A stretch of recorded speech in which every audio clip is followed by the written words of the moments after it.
Hello and welcome to Pint Gaming. As always, I'm Gary. In our last episode, we spoke about Cyberpunk 2077, the latest game from Polish developer CD Projekt Red. In my review, I said although I like the gameplay and the story, the technical problems that the game has prevent me from recommending it to any of our viewers. And let's be honest, I was less than complimentary in my review. Now, unbeknownst to me, that review started a domino effect that affected the entire European Economic Area. For more, let's go to a statement by the Department of Economic Development from Poland.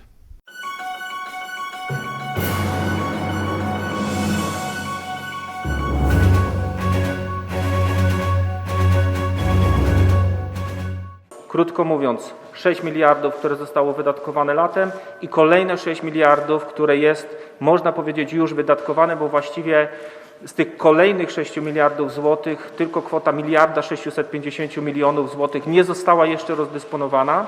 Natomiast pozostałe środki są już przeznaczone, są już dedykowane do konkretnych samorządów, na konkretne inwestycje.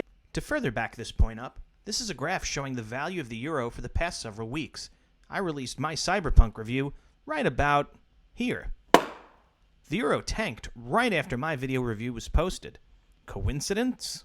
Man, it's hard being so influential.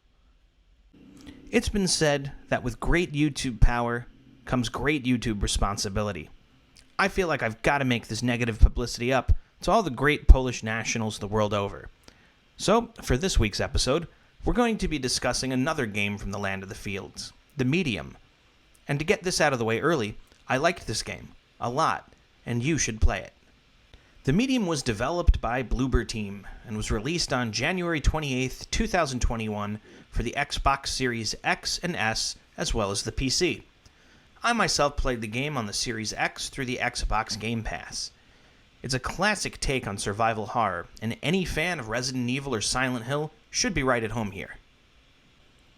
As the game begins, you find yourself in early 90s Poland, as the country has just transitioned away from being a communist state.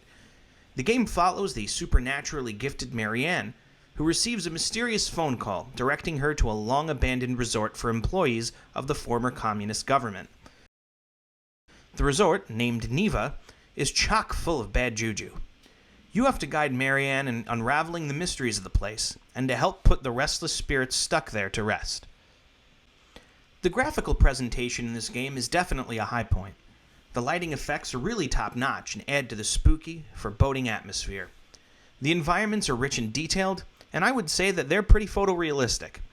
The only minor complaint I have is that the character models aren't as good as the locales, and the characters tend to stick out because they aren't as detailed as the world that they inhabit. In terms of gameplay, this isn't the run-and-gun survival horror that modern gamers have grown accustomed to. Marianne is largely unarmed throughout the game, and her only real option in a bind is to run away or hide. The main gameplay is puzzle-based, and you need to find the right items to proceed to the next area. The controls are responsive and get the job done. Marianne handles well enough, but wow, does she move slowly. Yeah, not gonna be winning any track meets here. At fixed points in the game, Marianne will be forced to spend time in both the spirit world as well as the physical world. This is done simultaneously via a split screen. Obstacles in one of these worlds will halt your progress in both. This can get confusing as you have to check both screens to see what the holdup is, and it's not always apparent. The puzzles are clever and fun to figure out, though they can be a bit on the nose. Now, as a warning for some of the themes in this game are sensitive in nature.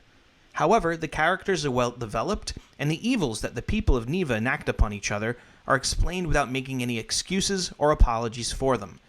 The approach is careful, and it's something I definitely appreciated. One of the things that stood out to me about this game was the soundtrack. The soundtrack features music made by Silent Hill legend Akira Yamaoka.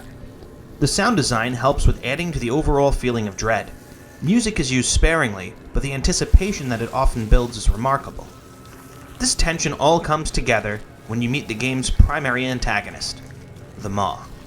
Like Pyramid Head, or Nemesis before it, the Maw will pursue you from the moment you first meet it. These segments were the best part of the game. The Maw is a demon who wants to play dress-up with you, and guess what? you're the dress. I love the chase segments in the spirit world, and they definitely got my blood pumping. A small issue is that I'm pretty terrible at these types of fleeing segments, and the tension kind of drops significantly after the 13th or so time that you're caught. If the maw catches up to you, it's game over. I haven't had this much fun running away from something since Resident Evil 3. The maw's a great villain, and you'll have a good time running away from him. The medium took me just over 10 hours to complete. The pacing was great, and honestly, between having kids, a full-time job, and a gaming vlog with over 75 views, I really appreciated that the game didn't needlessly extend its story. I will say that I understand that the conclusion may not please everyone. However, uncovering the mysteries at Neva was a great distraction. And in the end, isn't that all you really want from your games? The medium hereby receives the Pint Glass Gaming seal of approval. It's definitely a game you should check out. You know what? I can't possibly let this review end without talking about the first interaction you have with the maw. So if you don't want this moment spoiled for you, please feel free to skip ahead right now. Marianne is in a room filled with demonic symbology in a very haunted hotel, and she sees this creature with tattered wings and long claws mumbling to itself in the corner. Marianne's reaction at this point is to check and see if the creature is okay. Now I wonder how I would handle this. Run, bitch! Run! Yeah, that's more like it. Oh, God. That does it for this episode of Pint Glass Gaming. Thanks for spending your time with us. If you enjoyed what you watched, please don't forget to give us a like and to subscribe. And please join us for our next episode where we discuss Monster Hunter Rise. Thanks, and have a great night.